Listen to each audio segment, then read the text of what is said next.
மகிழ்ச்சியே முக்கியம்.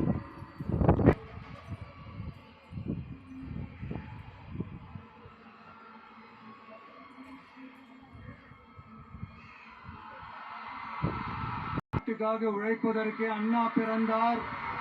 தானே நாள் முழுக்க கண்ணா இருந்தார்.